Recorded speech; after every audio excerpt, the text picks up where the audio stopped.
ठीक है, तो चलो बात करते हैं सॉल्युबिलिटी। सॉल्युबिलिटी की बात हम किसमें करेंगे? एक सॉल्यूशन के अंदर। एक सॉल्यूशन के आपके पास दो बेसिक कंपोनेंट्स होते हैं, एक सॉल्यूट और दूसरा सॉल्वेंट। तो एक सॉल्यूशन के अंदर सॉल्यूट के अमाउंट को डिफाइन करने के लिए हम एक टर्म यूज करते हैं जिसे हम क्या कहते हैं? सॉल्युबिलिटी। अगर हम सिंपल टर्म्स में डिफाइन करना चाहें तो हम ऐसे बोल सकते हैं कि amount of solute present in a solution will be it's solubility.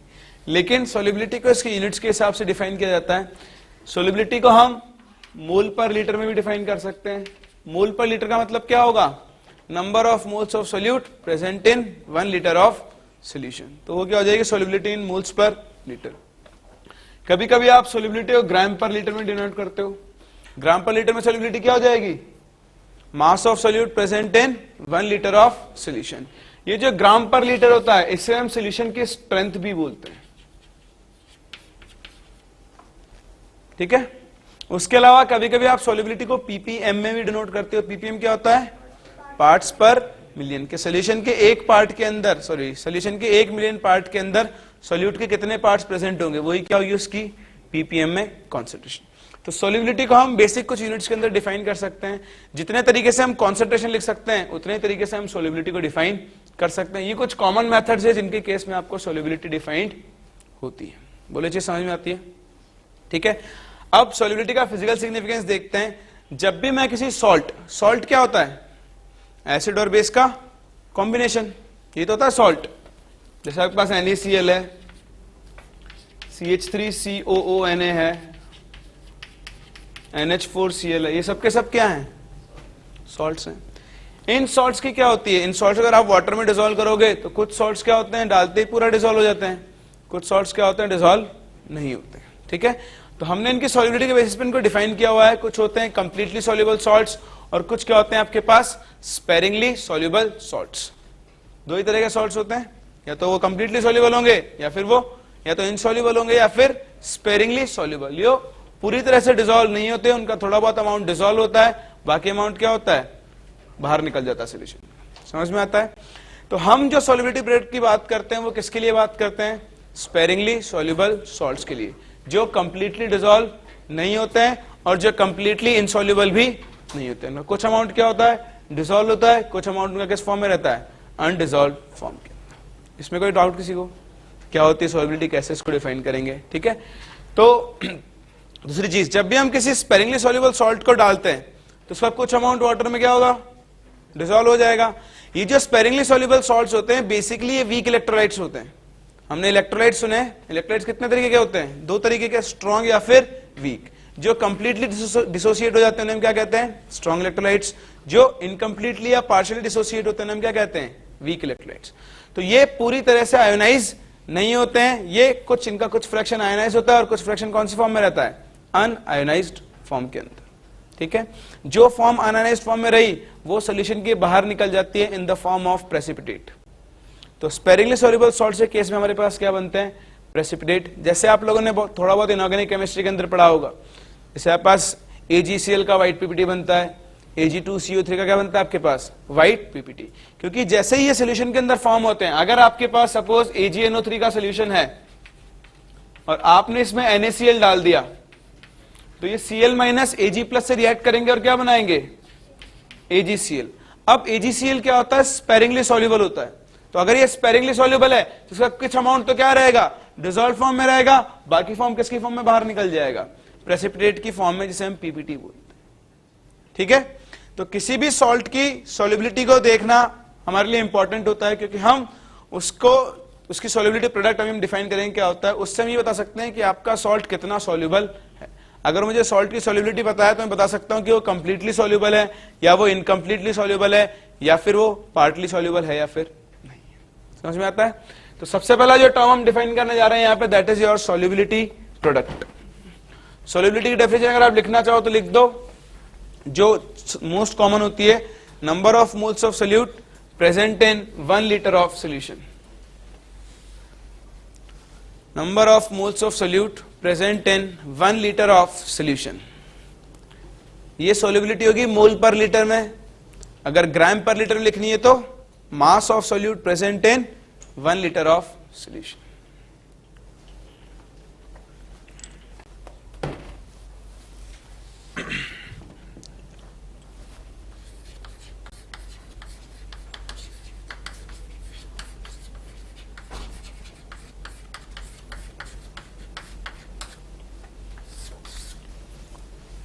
Next क्या होता है पास, सॉल्युबिलिटी प्रोडक्ट, ये इंपॉर्टेंट है। देखो यहां पे हम कैसे डिफाइन करेंगे, हमारे पास कोई भी एक स्पेरिंगली सॉल्युबल सॉल्ट होगा, स्पेरिंगली सॉल्युबल मतलब वो एक वीक इलेक्ट्रोलाइट है, तो आप ये भी जानते हो वीक इलेक्ट्रोलाइट हमेशा किस फॉर्म में एग्जिस्ट करेंगे, इक्विलिब्रियम में, in the form of A plus and B minus, ये जानते हैं हम लोग, ठीक है। तो अगर ये एक स्पेरिंगली सॉल्युबल सॉल्ट है तो सॉल्ट हमारे पास हमेशा सॉलिड के फॉर्म में प्रेजेंट होगा, यानी हम इस रिएक्शन को ऐसा लिख सकते हैं कि AB solid gives A plus salt aqueous and B minus aqueous. जितने भी कॉमन सॉल्ट्स हैं आपके पास वो सब कौन सी फॉर्म में एग्जिस्ट करते हैं, सॉलिड स्टेट में, ठीक है। कोई भी एग्जांपल ले लो, NaCl ले लो, AgCl ले लो, AgNO3 ले लो, सबके सब आपके पास सॉलिड स्टेट में एग्जिस्ट करते हैं। तो आपके पास जो भी सॉल्ट को आप वाटर में डिसॉल्व करोगे बेसिकली वो एक सॉलिड होगा, उसको आपने वाटर में डिसॉल्व किया तो वो अपने आयंस के अंदर क्या होगा, ब्रेक, क्योंकि ये क्या है, एक इलेक्ट्रोलाइट, और इलेक्ट्रोलाइट हमेशा क्या होंगे, अपने आयंस के अंदर ब्रेक होने की टेंडेंसी रखते हैं। अगर स्ट्रॉन्ग है तो पूरी तरह आयनाइज हो जाएगा, वीक है तो वो पार्शली आयनाइज होगा। तो ये वीक इलेक्ट्रोलाइट हमने पहले ही बात कर ली इसके बारे में, तो पार्टली आयनाइज होगा यानी इक्विलिब्रियम में एग्जिस्ट करेगा। अगर मैं इसके लिए इक्विलिब्रियम कांस्टेंट लिखना चाहूं K, तो K में कैसे लिखूंगा, active mass of A into active mass of B upon AB। लेकिन AB क्या है, सॉलिड, और एक सॉलिड का एक्टिव मास हम कितना लेकर चलते हैं, 1। बेसिकली एक सॉलिड की कॉन्सेंट्रेशन कभी भी चेंज नहीं होती है, इसलिए हम इसके एक्टिव मास को, इसकी कॉन्सेंट्रेशन को हमेशा क्या मान के चलते हैं, कांस्टेंट। तो अगर AB is constant, since AB is a solid, it's concentration is constant. अगर इसकी कॉन्सेंट्रेशन कांस्टेंट है तो मैं इसको इधर मल्टीप्लाई कर सकता हूं, यानी मैं लिख सकता हूं K into AB should be equal to A plus into B minus, बोलो लिख सकता हूं। ये भी एक कांस्टेंट, ये भी एक कांस्टेंट, दोनों मिलकर क्या बना देंगे, एक नया कांस्टेंट जिसे हम क्या कहते हैं, KSP। तो यहां से हम KSP को डिफाइन कर सकते हैं, KSP क्या होगा, concentration of A plus and concentration of B minus. बोलो समझ में आता है। अगर मैं यहां पे इधर आप रिएक्शन पे कराओ, मैं AB को लिखता हूं सम AX BY, सपोज मैं इसको ऐसे लिखता सम AX BY सॉलिड, तो क्या बनाएगा, XA Y plus plus YB। बोलो इसमें डाउट है किसी को, बनाएगा, क्रॉस वैलेंस मल्टीप्लाई कर देना, वैलेंसी को क्रॉस मल्टीप्लाई करने वाला रूल है, इसके ऊपर Y प्लस आएगा, इसके ऊपर माइनस आएगा। पहले हम पॉजिटिव आयन लिखते हैं किसी भी सॉल्ट को लिखने के लिए, और बाद में क्या लिखते हैं, नेगेटिव आयन।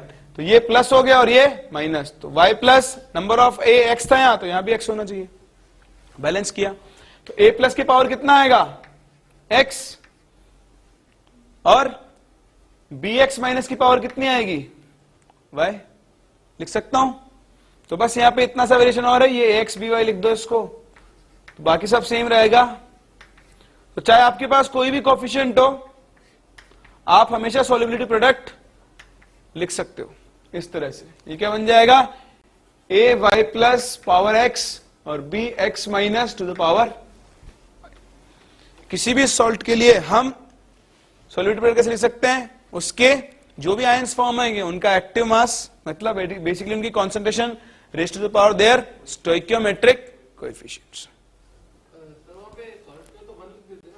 वो बेसिकली चीज ये होती है, उसको 1 इसलिए लिख देते हैं कि उसको हम इंक्लूड कर लेते थे केसी के अंदर।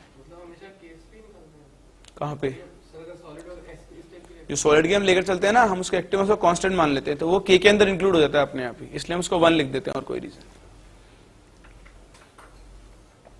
एक्चुअली प्रोसेस यही होता है, सॉलिड को कांस्टेंट मान लो तो वो के साथ चला जाएगा, अब ये कांस्टेंट मिलकर क्या बन गया, एक नया कांस्टेंट।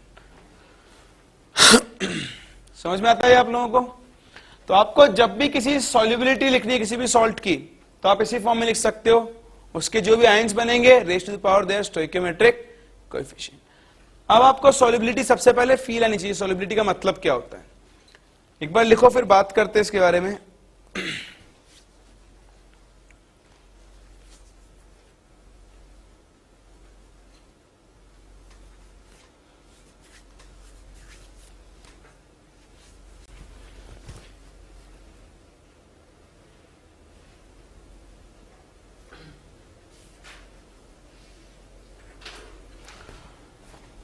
देखो सपोज मेरे पास NaCl है। NaCl क्या होता है? वाटर के अंदर कंप्लीटली सॉल्युबल होता है। अगर मैंने आपसे कहा मैंने 2 मोल NaCl डाला, तो NaCl वाटर में डालते किस फॉर्म में चला जाएगा? Na plus aqueous and Cl minus aqueous, बोलो जाएगा? कोई डाउट है इसके अंदर आपको? मैं आपसे पूछता हूं Na प्लस के मोल्स कितने होंगे सोल्यूशन में? 2 मोल्स। इसमें डाउट है किसी को? भाई जितना भी आपने NaCl डाला वो किस फॉर्म में पहुंच गया? Na प्लस और Cl माइनस की फॉर्म में। तो ये NaCl कितना हो गया? इससे तो मतलब ही नहीं, क्योंकि अभी इस फॉर्म में प्रेजेंट नहीं है। किस फॉर्म में प्रेजेंट है ये? 2 मोल Na प्लस एंड 2 मोल। यानी किसी भी सॉल्ट की सॉल्युबिलिटी को आप उसके आयंस की कॉन्सेंट्रेशन से डिनोट कर सकते हो। जितनी कॉन्सेंट्रेशन आयन की होगी उस सॉल्यूशन के अंदर, उतनी ही क्या होगी उस सॉल्ट की सॉल्युबिलिटी। सेम ये तो क्या था? कंप्लीटली सॉल्युबल है। मान लो मैं एक स्पेरिंगली सॉल्युबल सॉल्ट लेता हूं AgCl, तो ये क्या बनाएगा ब्रेक होकर? Ag plus aqueous and Cl minus aqueous. मान लो मैंने इसके 2 मोल डाले थे, तो इसके पूरे 2 मोल तो क्या होंगे? डिसॉल्व नहीं होंगे। 2 मोल में से मान लेते हैं 0.5 मोल डिसॉल्व हो गए, तो Ag प्लस कितना होगा? 0.5 मोल। Cl माइनस कितना होगा? तो इस सॉल्ट की सॉल्युबिलिटी भी कितनी होगी? 0.5, क्योंकि जितनी इसकी सॉल्युबिलिटी है या कि जितनी इसके आयंस की सॉल्युबिलिटी वही क्या होगी? बेसिकली आयंस आ कहां से रहे? यहां से। ये जितना डिसॉल्व होगा उतने ही आयंस फॉर्म हो जाएंगे। इसलिए हम आयंस की जो कॉन्सेंट्रेशन होगी उसे ही क्या कहेंगे? सॉल्ट की सॉल्युबिलिटी, या फिर वाइस वर्सा। अगर सॉल्ट की सॉल्युबिलिटी है S, तो आयंस की कॉन्सेंट्रेशन कितनी होगी? S एंड बोलो ये चीज समझ में आती है? ये आपको पता होना चाहिए, ये ढंग से समझ में आना चाहिए कि सॉल्युबिलिटी का एक्चुअली फिजिकल सिग्निफिकेंस क्या है। जितना भी आयन प्रेजेंट है वो कहां से आ रहा होगा? सॉल्ट से। तो उसकी कॉन्सेंट्रेशन से हम उस रेस्पेक्टिव सॉल्ट की सॉल्युबिलिटी क्या कर सकते हैं? कैलकुलेट। जो भी सॉल्ट की सॉल्युबिलिटी होगी वही उस आयन की क्या होगी? Respective concentration. जैसे ये वाला केस, मैं अगर बात करूं AXBY वाली,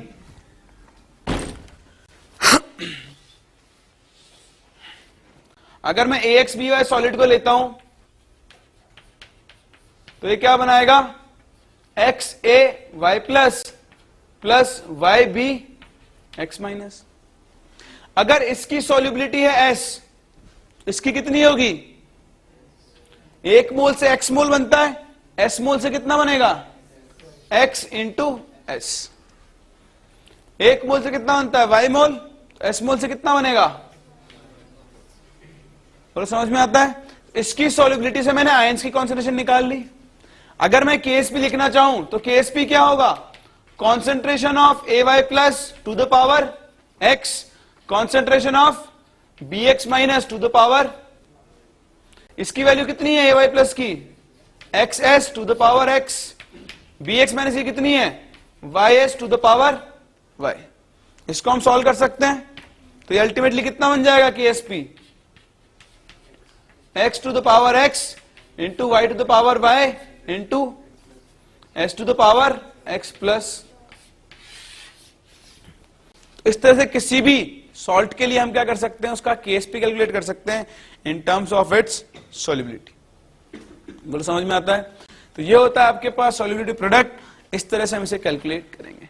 अब आप किसी भी गिवन सॉल्ट के लिए KSP का इक्वेशन लिख सकते हो। फॉर एग्जांपल हम लेते हैं एक एग्जांपल Ag2SO4। ये क्या बनाएगा? 2Ag plus plus SO4 2 minus. अगर इसकी सॉल्युबिलिटी ऐसे है तो इसकी कितनी हो जाएगी यहां पे? और ये तो अगर हम KSP का इक्वेशन लिखना चाहें तो कितना बन जाएगा? Ag plus whole square into SO4 2 minus. तो कितना बनेगा? 2S whole square into S, that is 4S। तो इस तरह से हम सॉल्ट्स को अलग अलग कैटेगरी में कैटेगराइज कर देंगे। हम इनको इस तरह डिफाइन करते हैं, एक 1:1 सॉल्ट, दूसरा 1:2 सॉल्ट, या फिर आप इसे 2:1 सॉल्ट भी लिख सकते हो। ठीक है, या आप 1:3 ले लो या 2:3 ले लो, कोई लिमिट नहीं है। जैसे जैसे एटम्स का, जैसे इसका एग्जांपल क्या होगा? AgCl। इसका एग्जांपल आपने अभी देखा ही Ag2SO4। इसका एग्जांपल आप देख लो जैसे AlCl3। ठीक है, इसका एग्जांपल आप क्या दे सकते हो? जैसे आपके पास हो गया मान लो Ag2PO4 होल थ्राइस, Ag3PO4, ये तो खैर 1:3 आ गया, लाइक आप इसकी जगह ले सकते हो ये वाला Al2SO4 होल थ्राइस। तो इस तरह से कितने भी सॉल्ट्स हो आप सबके लिए KSP का इक्वेशन लिख सकते हो, इसमें तो कोई प्रॉब्लम नहीं है हमें, ठीक है। हम आसानी से KSP का इक्वेशन लिख सकते हो और इस तरह से हम लोग किसी भी सॉल्ट की सॉल्युबिलिटी कैलकुलेट कर सकते हैं। तो ये तो छोटे मोटे क्वेश्चंस करते हैं इसके ऊपर, फिर आगे बढ़ते हैं, ठीक है।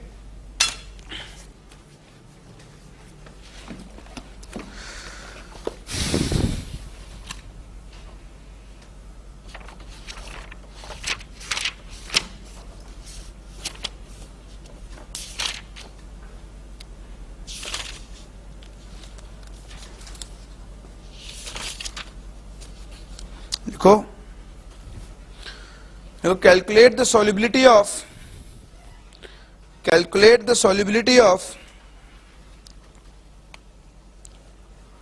PbI2, calculate the solubility of PbI2 in water at 25 degrees Celsius, at 25 degree Celsius. If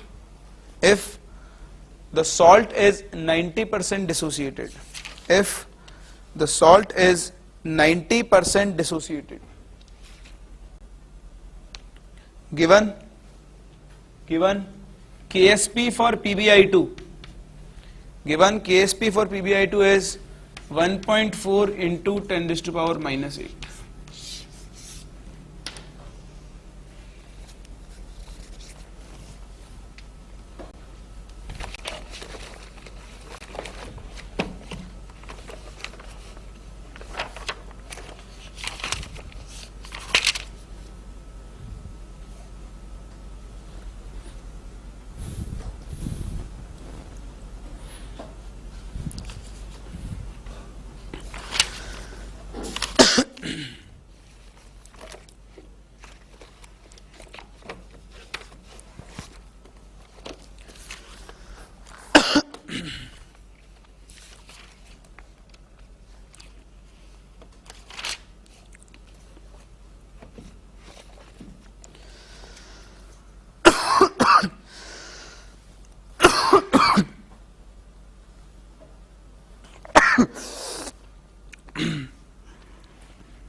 हो गया? कैसे करना है?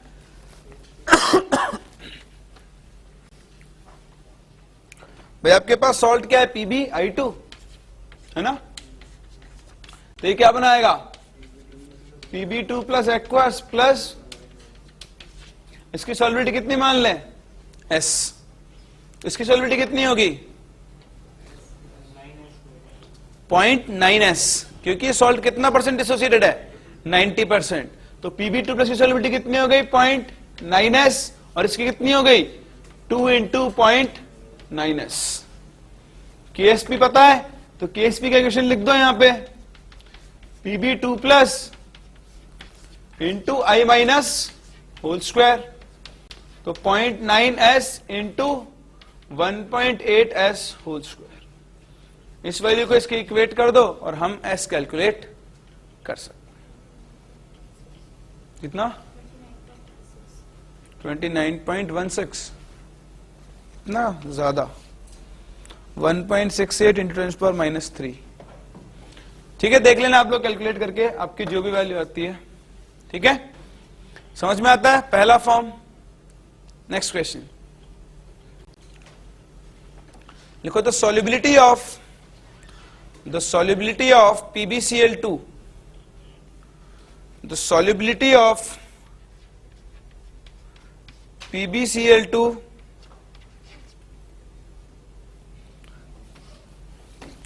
in water is 5.56 gram per liter, is 5.56 gram per liter. Calculate its solubility product. Calculate its solubility product.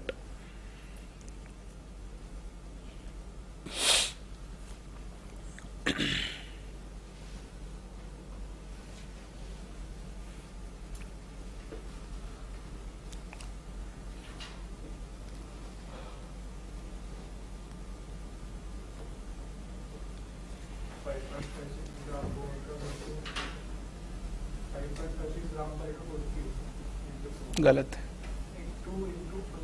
वो भी गलत है।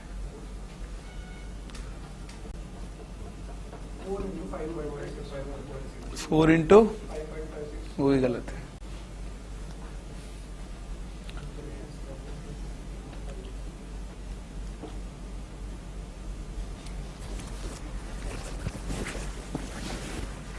हो गया? Answer will be 8 into 10⁻⁻6।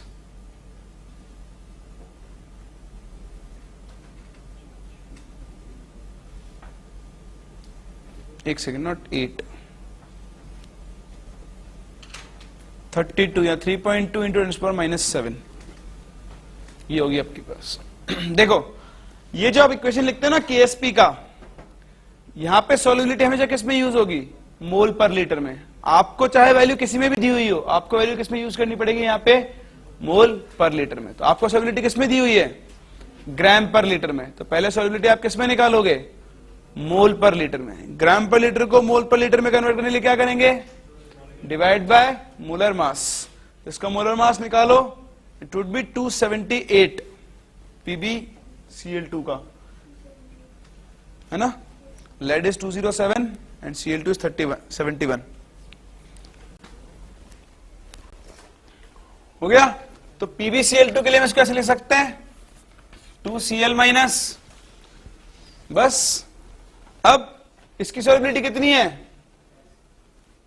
कितनी हो गई वैल्यू? अगर आप निकालोगे 5.56 अपॉन 278 तो 0.02 आ जाएगी है।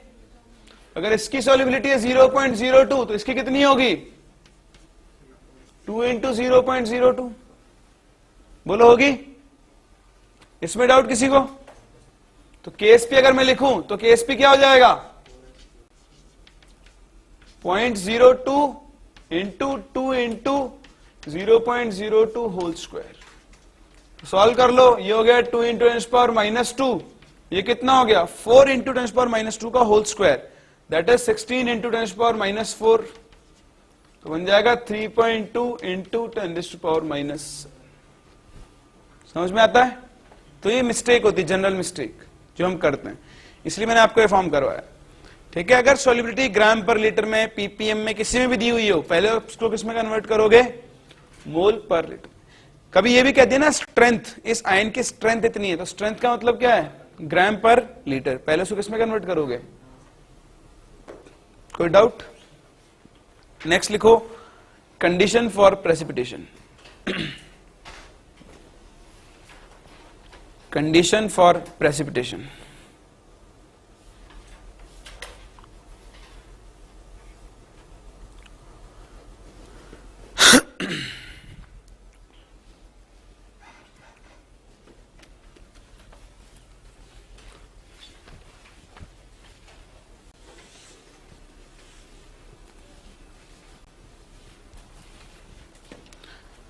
प्रेसिपिटेशन कब होता है? सपोज हमारे पास एक सॉल्ट था AB, इसको हमने वाटर में डाला, शुरू में थोड़ा सा अमाउंट डाला, तो थोड़ा सा अमाउंट क्या होगा? स्पेरिंगली सॉल्युबल है, थोड़ा सा अमाउंट डाला, डिसोसिएट होकर क्या बना देगा? A+ and B-। ठीक है? अब यहां पर क्या होता है, जैसे आप किसी सॉल्ट को डालते हो पानी के अंदर, तो प्रोसेस क्या होता है? A+ और B- फ्री होते हैं। इस A+ और B- को चारों तरफ से कौन सा राउंड करने लग जाते हैं? Water molecules. ठीक है? तो जैसे AB, A+ B- ब्रेक हुआ, वाटर मॉलिक्यूल ने सराउंड किया और वो क्या हो गया? आयन डिसॉल्व हो गए। आपने थोड़ा सा और डाला, फिर से क्या हुआ? डिसॉल्व। इस प्रोसेस को हम क्या बोलते हैं? डिसोल्यूशन। लेकिन आखिर ये कब तक चलेगा? एक टाइम ऐसा आएगा जब आयंस क्या हो चुके होंगे? सारे हाइड्रेट। अब अगर आपने और आयन डाले अब वो फर्दर हाइड्रेट नहीं हो पाएंगे, तब वो किस फॉर्म में घूमेंगे, A+ और ये वाटर में अब इस फॉर्म में घूम रहे हैं। घूमते घूमते अगर ये कहीं पे मिल गए तो A+ और B- मिल के वापस से क्या बना देंगे, AB सॉलिड बनाएंगे। ये जो प्रोसेस होती है हम कहते हैं क्रिस्टलाइजेशन।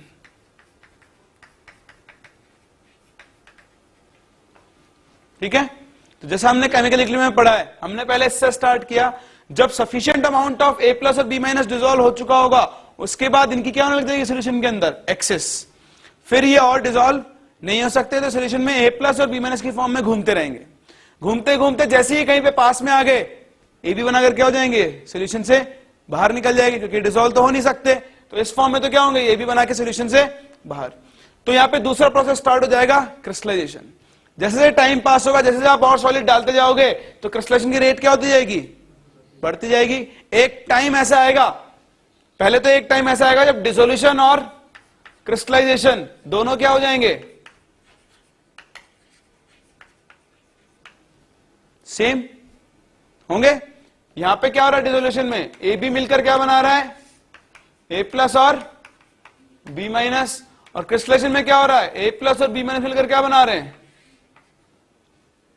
अब अगर आपने जैसे ही और सोल्यूट डाला तो A+ और B- की कॉन्सेंट्रेशन क्या हो जाएगी, बढ़ जाएगी, और बैकवर्ड रिएक्शन क्या कर जाएगी, डोमिनेट कर जाएगी। और इस पॉइंट के बाद आपका सोल्यूशन क्या होने लग जाएगा, सोल्यूशन से बाहर निकलने जाएगा और क्या बन जाएगा, वो PPT की फॉर्म में अपीयर हो जाएगा। बोलो ये चीज समझ में आती है सबको, ठीक है। तो प्रेसिपिटेशन किस पे डिपेंड कर रहा है बताओ, AB की कॉन्सेंट्रेशन पे या A+ और B- की कॉन्सेंट्रेशन पे, A+ और B- की कॉन्सेंट्रेशन पे। सपोज A+ की कॉन्सेंट्रेशन और B- की कॉन्सेंट्रेशन का मल्टीप्लिकेशन होता है 5, ठीक है। हम ये कहते हैं कि जब तक ये वैल्यू यहां तक मेंटेन रहेगी तब तक कोई प्रेसिपिटेशन फॉर्म नहीं होगा। अब आपने किसी टाइम A+ और B- की कॉन्सेंट्रेशन निकाली, मान लो A+ की आई 1.5 और B- की आई 0.2 या 2 मान लो, तो इन दोनों जब मल्टीप्लाई हो तो कितना आया ये 3। अभी ये वैल्यू इससे क्या है, कम, यानी अभी सोल्यूशन में और A+ और B- एग्जिस्ट कर सकते हैं, मतलब अभी और सॉल्ट डिसॉल्व हो सकता है। जब आपके A+ और B- की कॉन्सेंट्रेशन का मल्टीप्लिकेशन इस वैल्यू को एक्सीड कर जाएगा, इसका मतलब क्या हो गई है, एक्सेस। अब आपके A+ और B- सोल्यूशन के अंदर एग्जिस्ट नहीं कर सकते। तो यहां से हम क्राइटेरिया निकालते हैं कि हमारा सोल्यूट डिसॉल्व होगा या फिर नहीं होगा। तो बहुत सिंपल सा क्राइटेरिया है, हम किसी भी टाइम पर इन आयंस की कॉन्सेंट्रेशन क्या निकाल लेंगे, मल्टीप्लिकेशन, जिसे हम क्या कहते हैं, KIP, ionic product of salt. आपको इक्विलिब्रियम याद है, हमने Q पढ़ा था, Q, this is basically Q। ये जो KIP है ना, ये एक्चुअली क्या होता है, Q होता है। If KIP is less than KSP, या रादर मैं कह सकता हूं इसको कि if Q is less than KC। भाई KSP क्या है, इक्विलिब्रियम कांस्टेंट, KIP क्या है, रिएक्शन कोएफिशिएंट। अगर रिएक्शन कोएफिशिएंट इक्विलिब्रियम कांस्टेंट से छोटा होता है तो रिएक्शन कहां मूव करती है, फॉरवर्ड डायरेक्शन में। अगर रिएक्शन फॉरवर्ड डायरेक्शन में मूव कर रही है, इसका मतलब और सॉल्ट क्या हो रहा है, डिसॉल्व हो रहा है। यानी when KIP is less than KSP, more salt can be dissolved, यानी सोल्यूशन कैसा हो गया, अनसैचुरेटेड सोल्यूशन। बोलो समझ में आता है। If KIP is equal to KSP, अगर KIP KSP के इक्वल है, इसका मतलब Q किसके इक्वल हो गया, KC के, और जब Q KC के इक्वल हो जाता है तो क्या जाता है, यानी सॉल्युबिलिटी लिमिट इज रीच्ड, मतलब आप और सॉल्यूट डिसॉल्व नहीं कर सकते हो, और सॉल्यूशन कैसा बन गया है, सैचुरेटेड। अब आप और सॉल्ट इसके अंदर डिसॉल्व नहीं कर सकते। और थर्ड केस क्या होगा, इफ KIP इज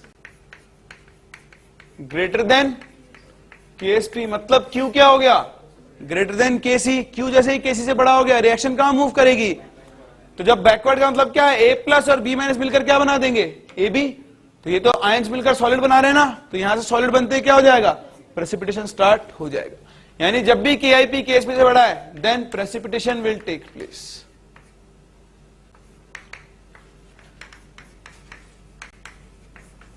और सॉल्यूशन कैसा हो जाएगा, super saturated.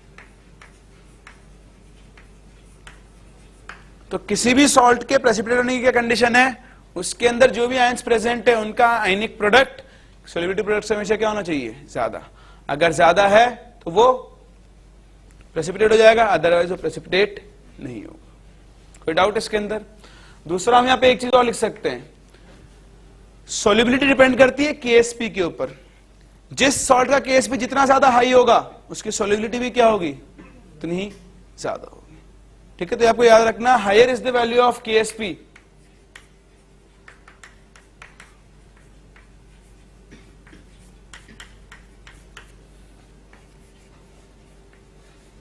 greater will be the solubility.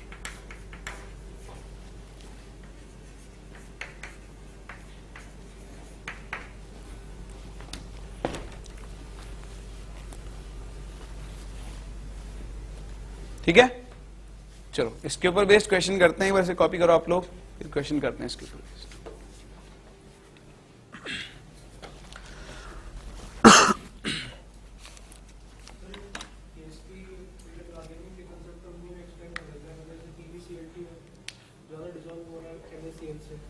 Come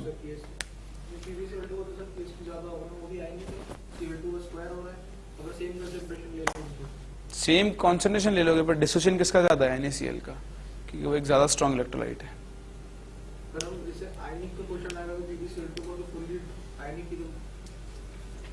sparingly soluble salt.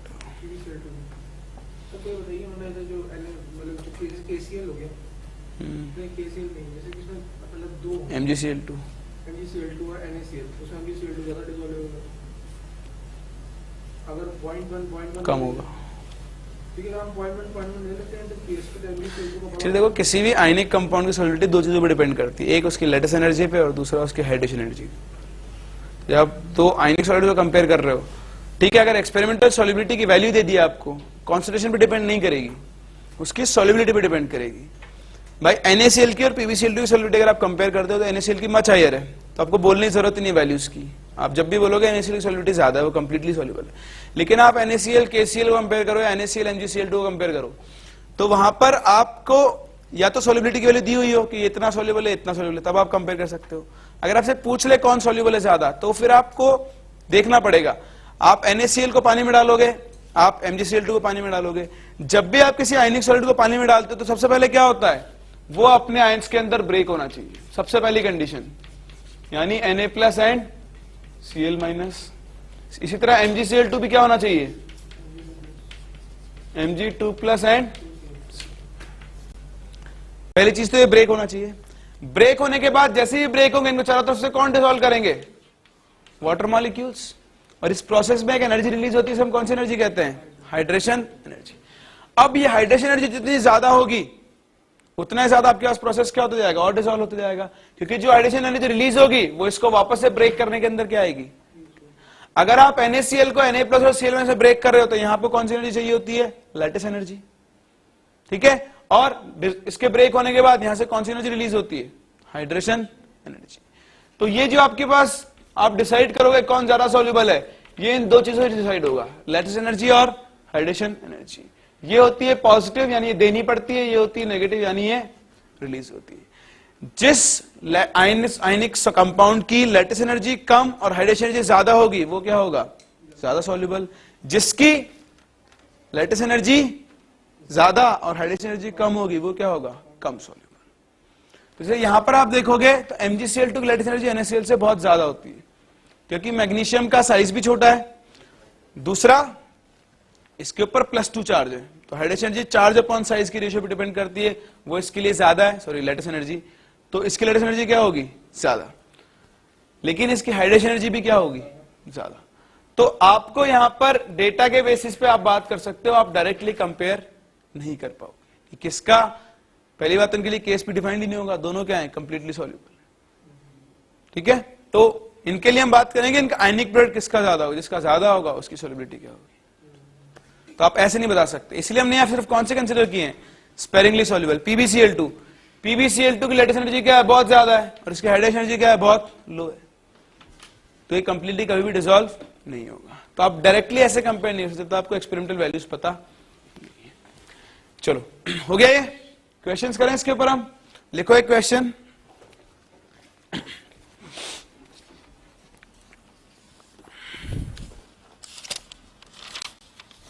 लिखो will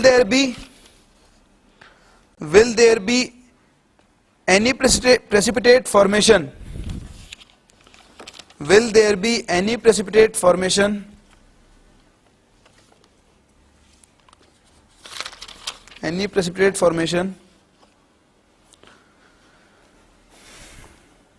in a solution that has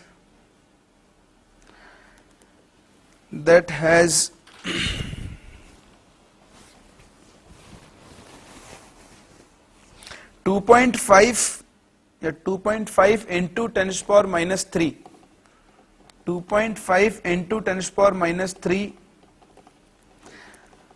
molar MgCl2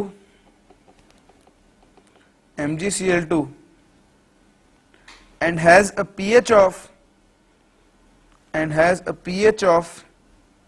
10,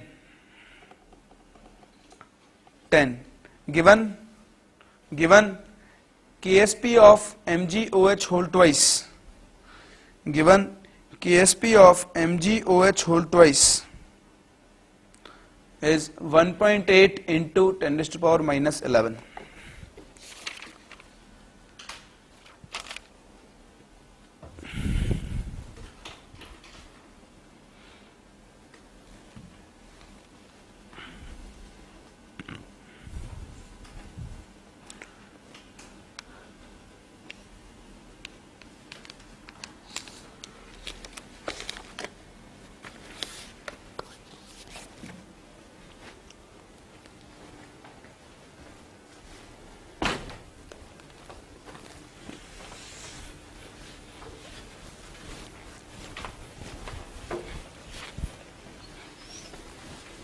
question समझ में आया आपको?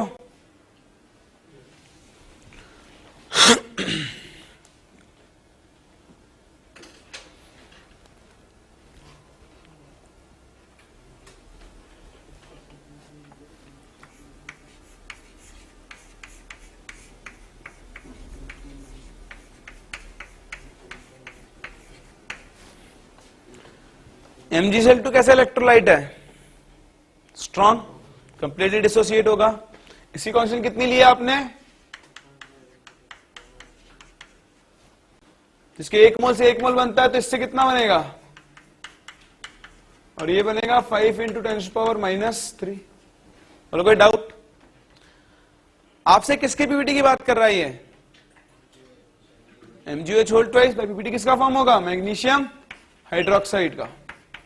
तो इसका Ksp कितना होता है, मतलब MgH2 कैसे ब्रेक होगा, Mg2 plus 2OH minus, Mg2 plus की कॉन्स्टेंट कितनी हो गई, 2.5 into 10 to the power minus 3 होगी। OH माइनस की कॉन्स्टेंट कितनी होगी, 10 to the power minus 4 या 3, pH कितनी दी हुई आपको, 10, सॉरी।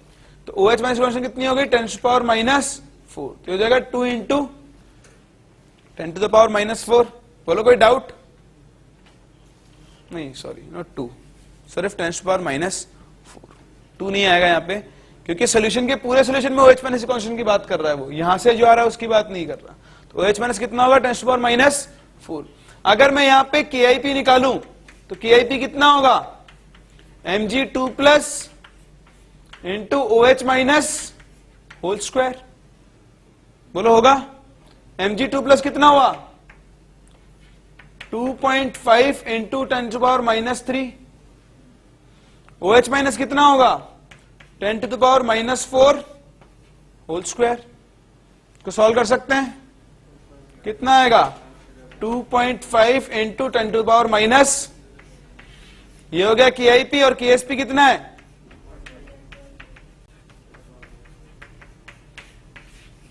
कौन बड़ा है? तो since KIP is greater than, precipitation will occur. समझ में आता है? 10⁻⁴ कैसे आया? pH कितनी है तो pOH कितनी होगी? क्लियर है सबको? कोई डाउट? चलो अगला क्वेश्चन आपके लिए।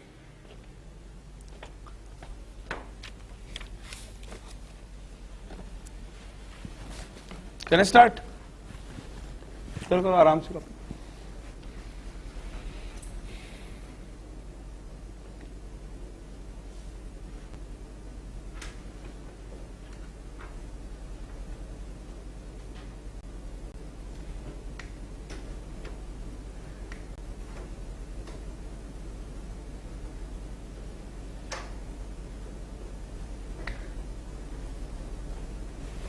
चलो लिखो question. Solid AgNO3 is added. Solid AgNO3 is added to a solution. Solid AgNO3 is added to a solution which is 0.1 molar in Cl minus and 0.1 molar in CrO4 2 minus। Values लिख रहा हूं मैं। which is 0.1 molar in Cl minus and 0.1 molar in CrO4 2 minus। if KSP for AgCl is 1.7 into 10 to the power minus 10 and KSP of Ag2CrO4 is 1.9 into 10 to the power minus 12 respectively,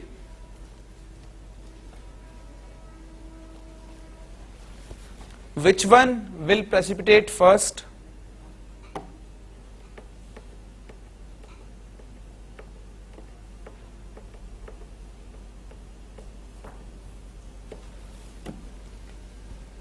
ठीक है। also find the concentration of Cl minus, also find the concentration of Cl minus when Ag2CrO4 starts precipitating।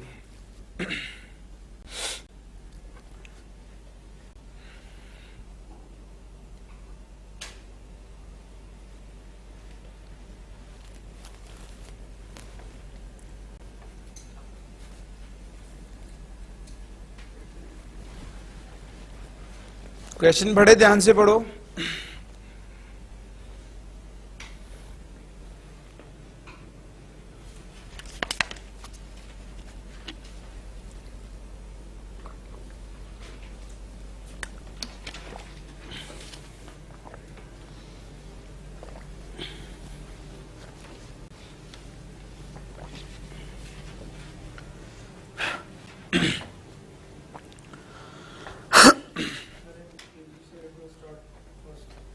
कौन सा?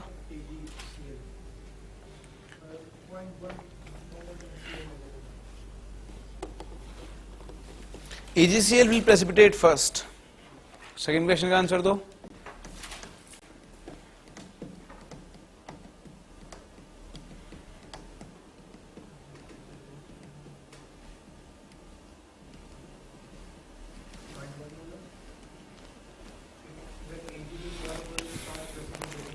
concentration of Cl minus,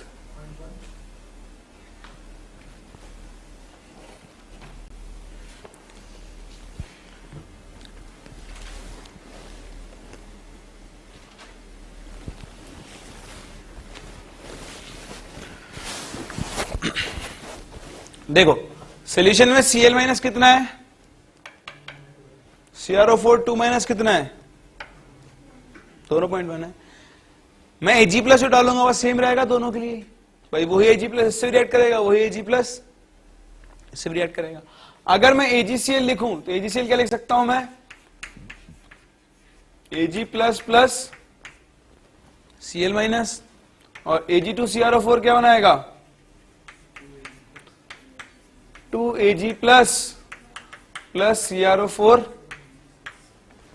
मान लेता हूं मैंने X मोल पर litre Ag plus डाला, तो यहां भी कितना रहेगा वो Cl माइनस कितना है, ये कितना है, तो अगर मैं यहां पे लिखूं Ksp कितना हो जाएगा 1.7 × 10⁻⁻10 is equal to x into, बोलो समझ में आता है, यहां से x की वैल्यू कितनी आएगी, ये आएगी, यहां पे क्या आएगा Ksp कितना है 1.9 × 10⁻12, this should be equal to x square into 0.1, तो यहां से x की वैल्यू कितनी आएगी √19 इंटू 10⁻⁻12, √19 कितना आएगा 4 पॉइंट समथिंग, 4.1 मान लेता हूं ना, तो ये कितना हो गया 4.1 इंटू 10⁻⁻, किसको प्रेसिपिटेट करने के लिए Ag प्लस का अमाउंट कम चाहिए, इसको। भैया आपने AgCl डालना स्टार्ट किया तो डालते जाओगे, पहले कौन रीच करेगा, पहले ये वाली वैल्यू रीच होगी, जब आप ऐड करो धीरे धीरे अमाउंट तो पहले कम वाली वैल्यू रीच होगी, इतनी कंसंट्रेशन रीच होते ही कौन प्रेसिपिटेट हो जाएगा, जबकि इस कंसंट्रेशन पे ये प्रेसिपिटेट नहीं हो सकता, तो पहला प्रेसिपिटेट किसका बनेगा AgCl का। समझ में आता है, बोलो। हाँ देख सकते हो, लेकिन वहां पर Ag प्लस क्वेश्चन पता होना जरूरी ना, आप उसके बिना कैसे बताओगे, अगर दोनों सॉल्ट 1:1 टाइप होते तब आप Ksp से कंपेयर कर सकते थे, पर एक 1:1 है, दूसरा क्या है 1:2, तो वहां चेंज हो सकता है।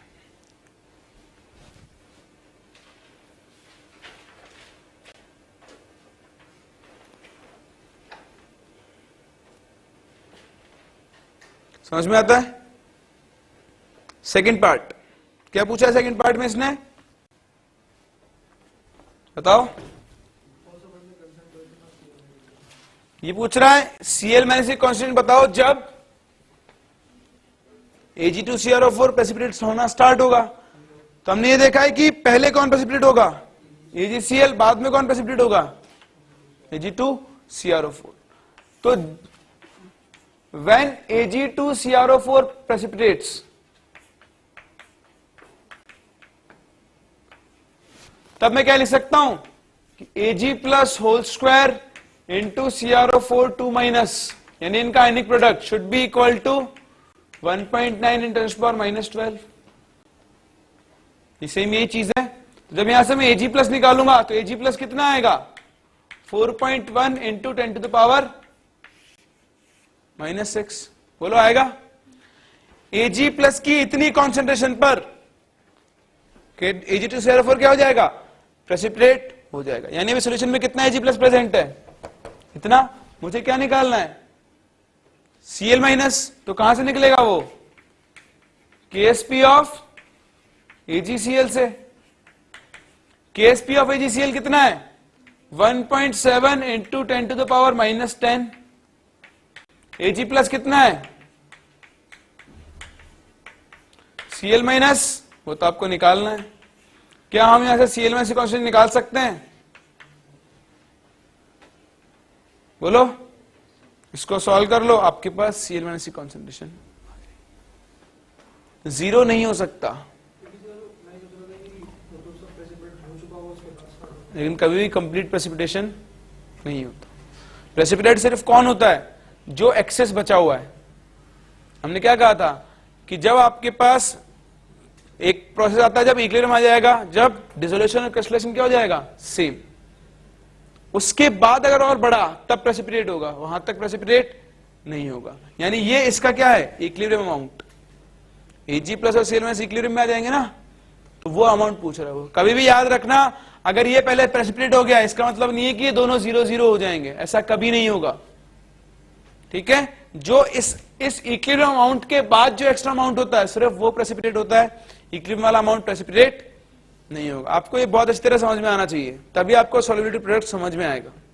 सॉल्युबिलिटी क्यों होती है? क्योंकि एक इक्विलिब्रियम एग्जिस्ट करता है। एक स्पेरिंगली सॉल्युबल सॉल्ट के लिए, जैसे ये केस है आपके पास, ये वाला, ये और ये जब डिसॉल्व होंगे तो यहाँ पे क्या बनेगा? एक यहाँ इक्विलिब्रियम एग्जिस्ट करेगा। तो इनके कुछ ना कुछ इक्विलिब्रियम अमाउंट्स हैं, जैसे इसका मान लो है 0.2, इसका है 0.1।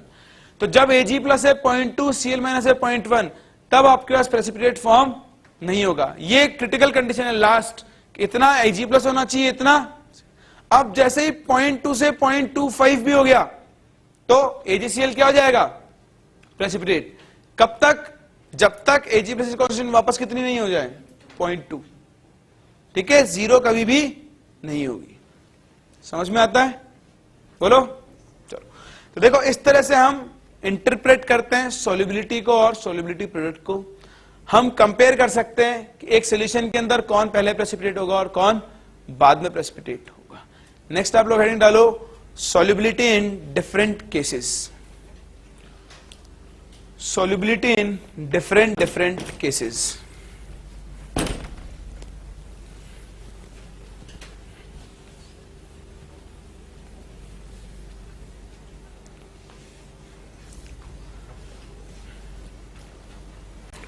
देखो पहला, solubility in presence of a common ion. Solubility in presence of a common ion.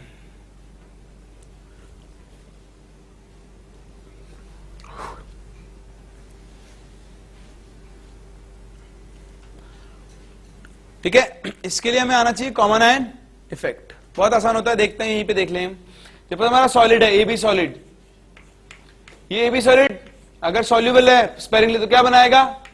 A plus aqueous plus B minus aqueous. Suppose यहां पे मैंने एक कंपाउंड और डाल दिया है, कुछ ACl, जो एक स्ट्रॉन्ग इलेक्ट्रोलाइट है, और वो क्या बनाएगा? A plus aqueous plus Cl minus aqueous. इसी क्वेश्चन में मान लेते हैं कुछ 0.1 है, ये 0.1 डाला तो ये भी कितना होगा? 0.1। ये भी कितना होगा? 0.1। अगर ये सॉल्ट है, इसकी सॉल्युबिलिटी अगर S है तो ये कितना होगा? S। ये भी कितना होगा? S होगा।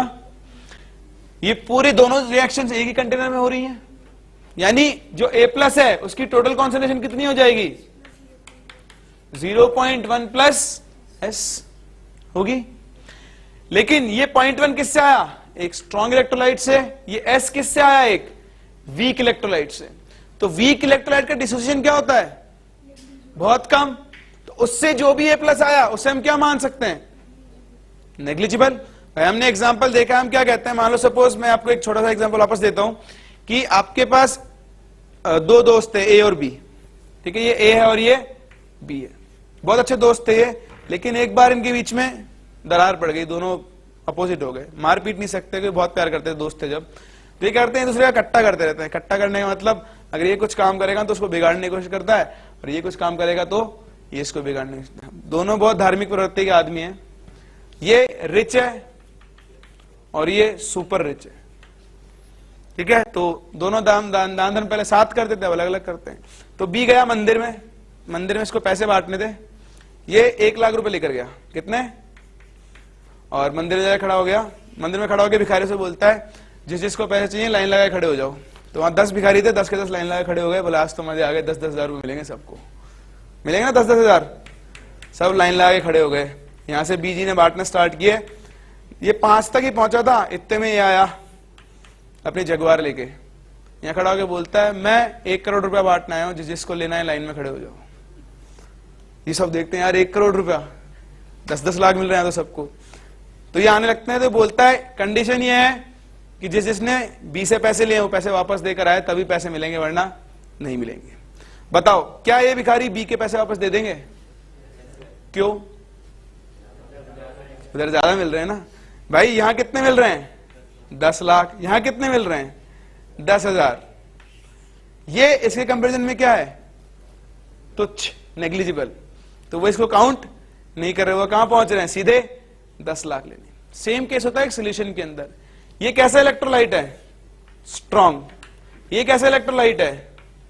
ये बेचारा गरीब कम दे सकता है, ये बहुत ज्यादा दे सकता है। तो जितने आयंस ये प्रोड्यूस कर रहा है उसके कंपैरिजन में इसके आयंस क्या है, 0।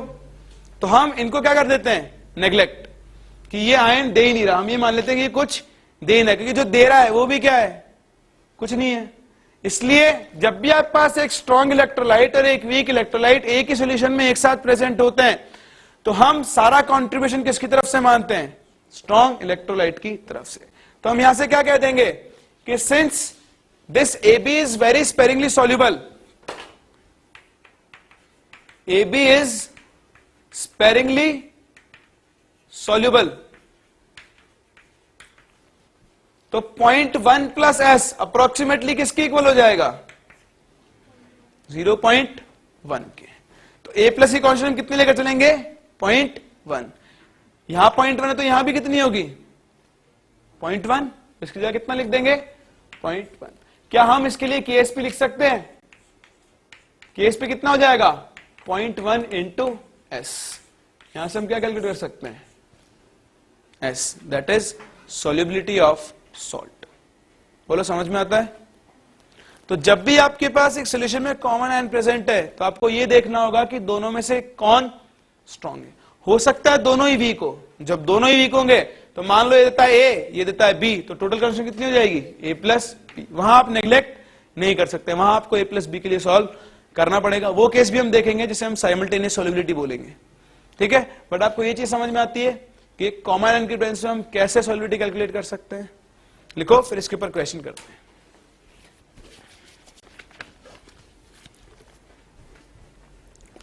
हो गया, क्वेश्चन लिखो।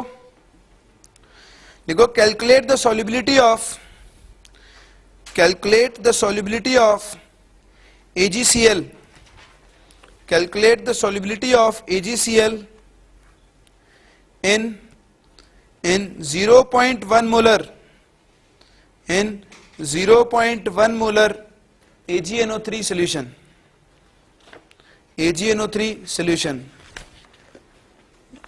Given KSP of AgCl 1.8 into 10 to the power minus 10.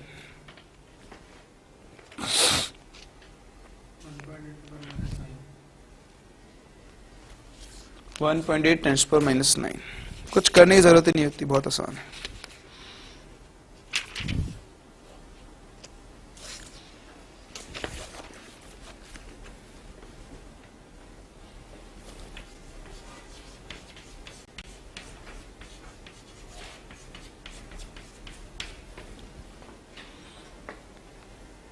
AgNO3 में डाला ना,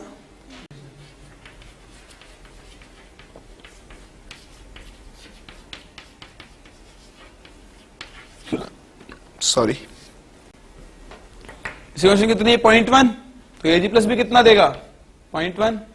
इसकी S, तो S और S मान लो। यहां क्या लगेगा, कॉमन आयन इफेक्ट, तो ये भी कितना हो जाएगा, 0.1। इसका KSP लिखना है तो कितना हो जाएगा, 0.1 इंटू S। तो S की वैल्यू निकाल लो, S की वैल्यू कितनी आएगी, 1.8 इंटू रेज़ पावर माइनस। अब देखो, आप प्रोसेस ये हमेशा फॉलो करो, लेकिन एक बार चेक करो, S की वैल्यू चेक करो। आपने यहां पे क्या लिखा था भाई, Ag प्लस कितना होना चाहिए था, 0.1 प्लस S, लेकिन आपने क्या कहा, S 0.1 के कंपेरिजन में क्या है, नेग्लिजिबल। तो मैं Ag प्लस को कितना ले रहा हूं, 0.1। जब आपकी S की वैल्यू आ गई तो एक बार चेक करो क्या वाकई में S 0.1 से बहुत छोटा है, बताओ है ना। ये 10 to the power minus 1, 10 to the power minus 9, यानी हमारा नेग्लेक्शन क्या है, सही है।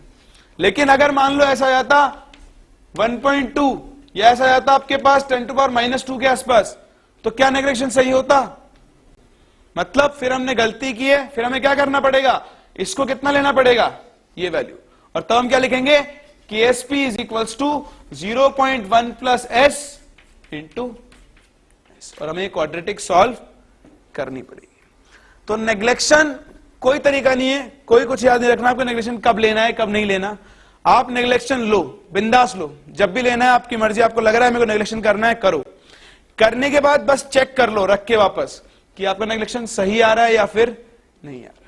सही आ रहा है बढ़िया है, नहीं आ रहा है तो एक क्वाड्रेटिक सॉल्व करनी पड़ेगी, और कोई तरीका नहीं है।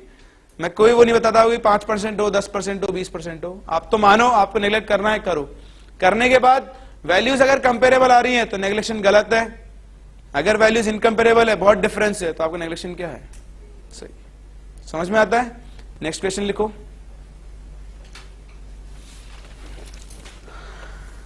लिखो the solubility of magnesium hydroxide, the solubility of magnesium hydroxide in pure water, the solubility of magnesium hydroxide in pure water is 9.5 into 10 to the power minus 3 gram per liter.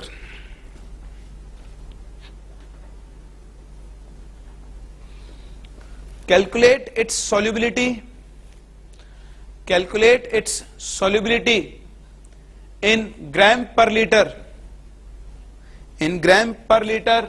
in 0.02 molar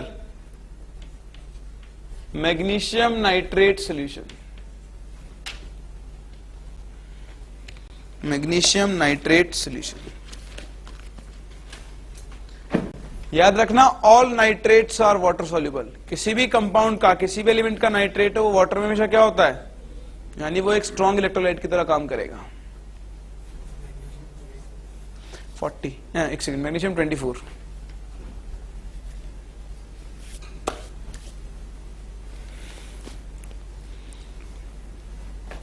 सत्रह 34 24 68 आएगा शायद magnesium का molar, 58।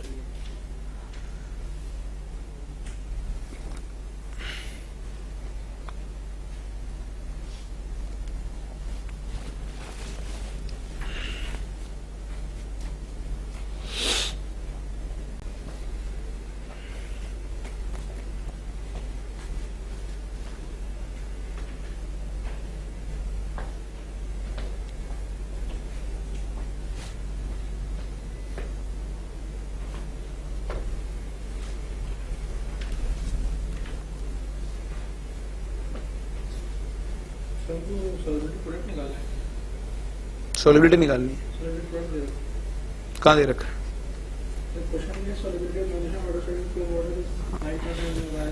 Calculated solubility इन,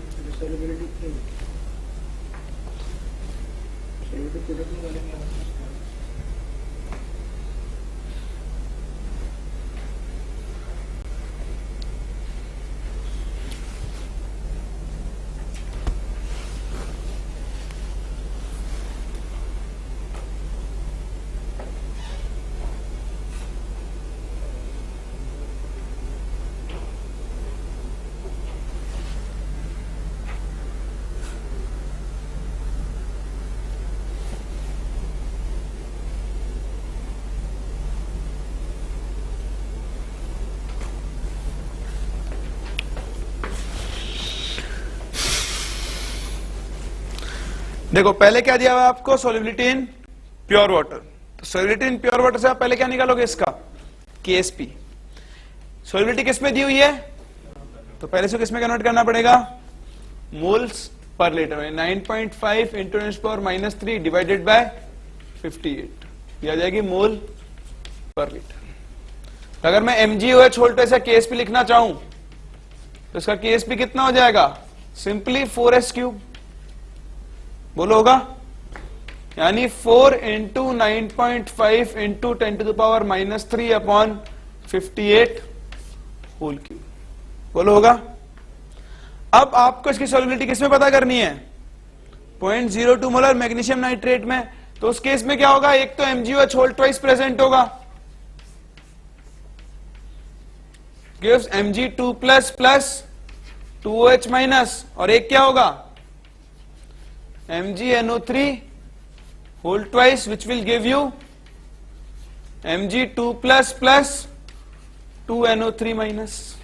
बोलो कोई doubt? अगर मैं मान लेता हूं Mg2 की सॉल्युबिलिटी कितनी है, S, तो ये हो जाएगा S, और ये कितना हो जाएगा, ये Mg2 प्लस कितना आएगा, कॉमन आयन, तो ये भी कितना होना चाहिए, टोटल होना चाहिए 0.02 प्लस S, और हम S को क्या कर देंगे, नेग्लेक्ट, तो Mg2 प्लस भी कितना हो गया तो अब इसका केस भी कितना हुआ 0.02 into 2s, this should be equal to 4 into 2s whole square, 4 into 9.5 into 10⁻³ upon 58 whole cube.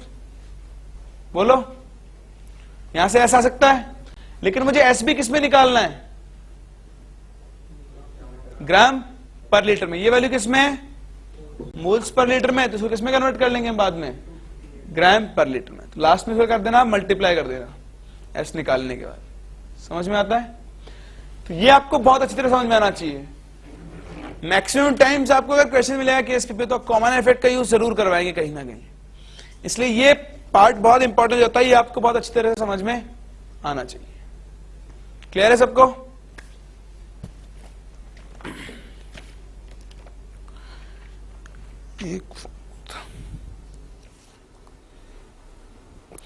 ठीक है, एक क्वेश्चन मैं आपको होमवर्क दे रहा हूं, आप लोग करके लाना है क्वेश्चन।